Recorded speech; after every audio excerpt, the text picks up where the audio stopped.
If you marry in community of property and later divorce, you may assume that you will automatically receive half of the joint estate. But will you? Hi, I'm Simon Dippenaar and I'm a family lawyer. When a marriage is in community of property, the marital estate is jointly held.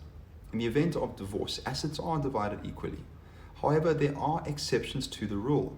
In some circumstances, according to the Divorce Act, and I quote, the court may make an order that the patrimonial benefits of the marriage be forfeited by one party in favor of the other, either wholly or in part, if the court, having regard to the duration of the marriage, the circumstances which gave rise to the breakdown thereof, and any substantial misconduct on the part of either of the parties, is satisfied that if the order for forfeiture is not made, the one party will, in relation to the other, be unduly benefited.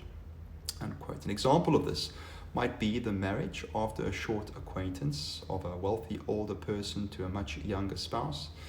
During the marriage, the youthful partner has extramarital relationships and soon decides to file for divorce. It might be deemed an undue benefit if that person walks away with 50% of the older spouse's assets, and the court might make an order distributing the joint estate in different proportions. A case appeared before the Gauteng High Court recently in which a wife had been denied an equal share of the joint estate and divorce on the grounds that she unduly benefited. She appealed against the decision, and the appeal was actually upheld. The case raises some interesting points about the nature of the marital relationship and each spouse's contribution to it, as well as the legal implications of certain conduct. Now, what happened? The couple, we'll call them Mr. and Mrs. A, married in 1985. They had 3 children. During the marriage, Mr. A paid the bond on the marital home, and Mrs. A paid the utilities, grocery bills, and all the costs associated with raising the children, including school fees. Mrs. A left the marriage in 2007, but the couple did not divorce until 2018. Now, Mr. A claimed the marriage breakdown was a result of Mrs. A's abuse of alcohol and mismanagement of finances.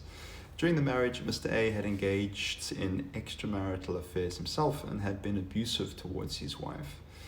This was the real cause of her departure from the family home in 2007, the court found. After the couple separated, though, Mr. A cashed in his occupational pension and withdrew a lump sum of $500,000, placing the remainder in a living annuity. He bought 2 vehicles, paying for one of them with cash from the pension. He also paid off the remaining bond on the marital home. Now, bear in mind, Mr. and Mrs. A were not divorced at this point, and so these purchases were effectively made from the joint estate. However, Mr. A's view was that Mrs. A had abandoned the marriage, and therefore the vehicle and repayment of the bond was his. She had not contributed to them in any way, according to him. The original divorce decree supported this position and ordered Mrs. A to forfeit the supposedly undue benefits that accrued after she left the marriage in 2007. Mrs. A appealed against this decision. The High Court upheld that appeal, declaring the original forfeiture of benefits, quote, innately unjust, unquote. It overturned the original divorce order, substituting it with a new decree of divorce in which the joint estate of the parties shall be divided in equal shares. In practice, this meant that Mrs. A would receive 50% of the value of the annuity as at the date of the new divorce order.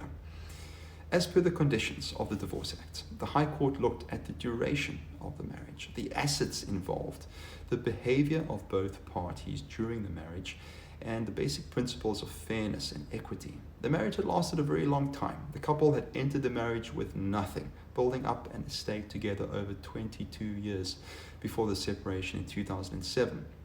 Although Mr. A had been the main breadwinner, Mrs. A had also contributed financially and morally in her role as mother and homemaker.